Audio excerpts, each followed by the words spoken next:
channel. I'm Karthi. I'm a product strategist. I'm here to talk to you about the various attributes that make or break a designer, a product maker, anybody who is kind of doing creative problem solving. These attributes are a must. The one part is you knowing about the subject, your competence, your knowledge on tools and things like that. But there is something much more than just knowing something, knowing concepts and basics.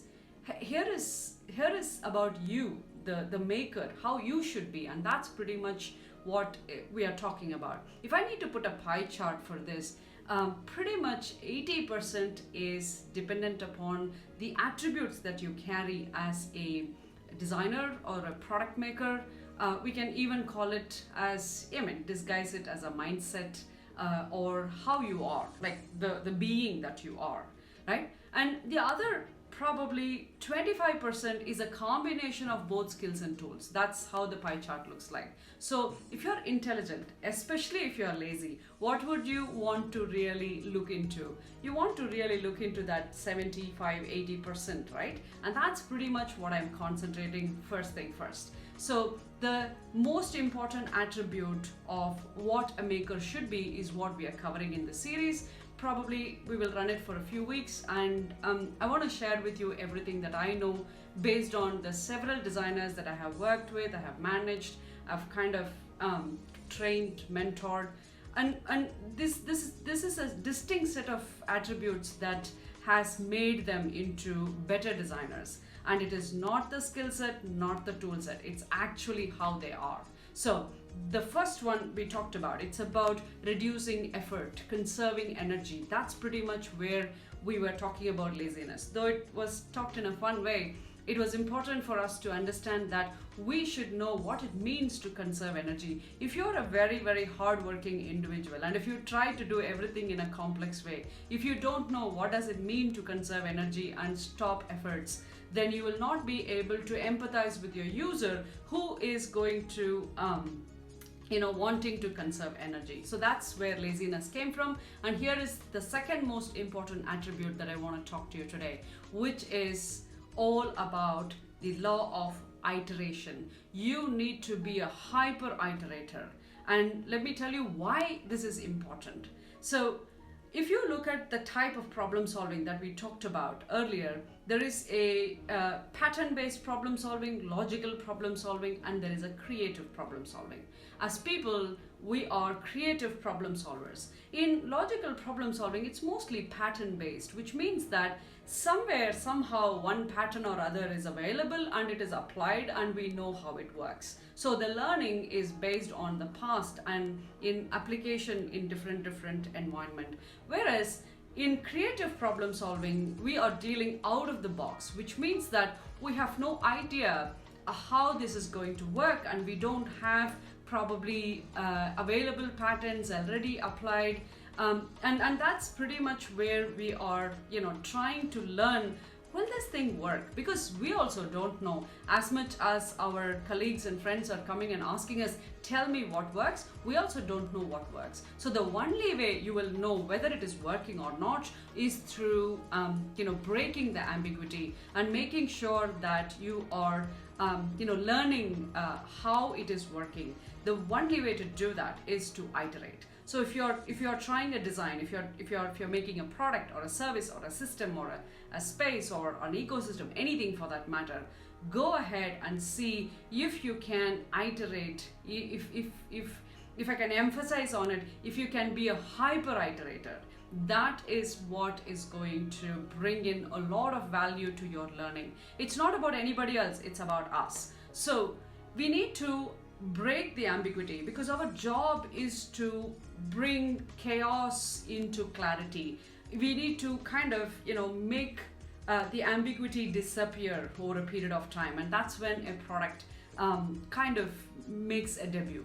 So to do this, when in the process, the only way we will be able to do that is to test a little and see if it is working. If it is working, then we take the learning which is working and we say no to the things which are not working, and both are important. Your S is important, your no is even more important, so that we will be able to put things together and we will be able to kind of learn, this is working, this is not working, and that happens only through iteration. And let's take this example itself. So last time I was trying out mobile photography, mobile videography, and just using sun as a light and trying to be lazy. This time I'm trying to iterate with lights, with a little bit of background, to see if this is making more sense, because sun is not available in the night, and what am I supposed to do? So and I'm having time in the night, and probably I'm having a little bit of I don't want to do the other things that I'm doing, and maybe I wanted to just record it. What would I do? So it is important for me to understand the various scenarios in which probably I will record, maybe morning, mid-morning, afternoon, evening, nights, and probably there is one setting which works every time. So it's important for me to go ahead and iterate on different aspects. So this is say one type of iteration, and iteration I can go ahead and add some animations and bring in a completely different type of iteration next. So hyper iteration really helps me to learn what is working and what is not working, and I'm sure it's going to do the same to you. So go ahead and see if you can take whatever you're working on. I'm just taking as a vague example as somebody just debuting into YouTube and trying to explain how these principles are applied and how these attributes in me can make it or break it. So these are simple examples for you to see the attributes in action.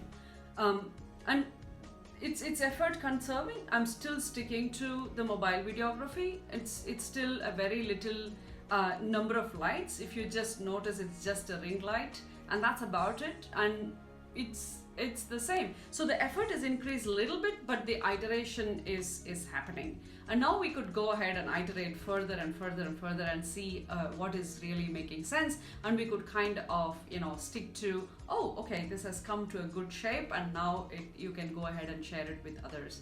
And along with our iteration, it's very interesting to notice that others, our colleagues, peers, stakeholders, customers, we all learn together, and that is a fabulous thing to happen, because on the go you will know what is working and what is not working. So we will talk about more attributes in the weeks to come, and I wanted to leave you with this most important attribute as a designer, as a hyper iterator today. And go ahead and see if you can take whatever you have worked on and add a little bit of iteration to see if it is making sense. It could be your own portfolio, it could be your own projects that you're doing, it could be your side hustle, it could be anything that you're doing, probably even a book review for that matter. If you can go ahead and iterate and see how many iterations and how things have moved.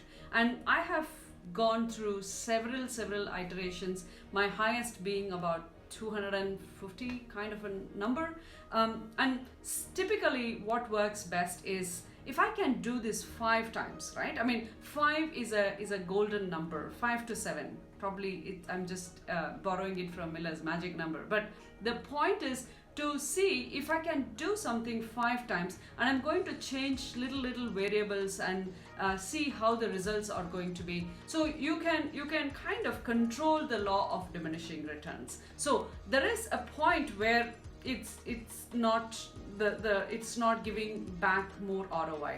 So we can stop at that point. Till then, you can go ahead and iterate. Do not stop iteration, and that's going to make you as a wonderful designer.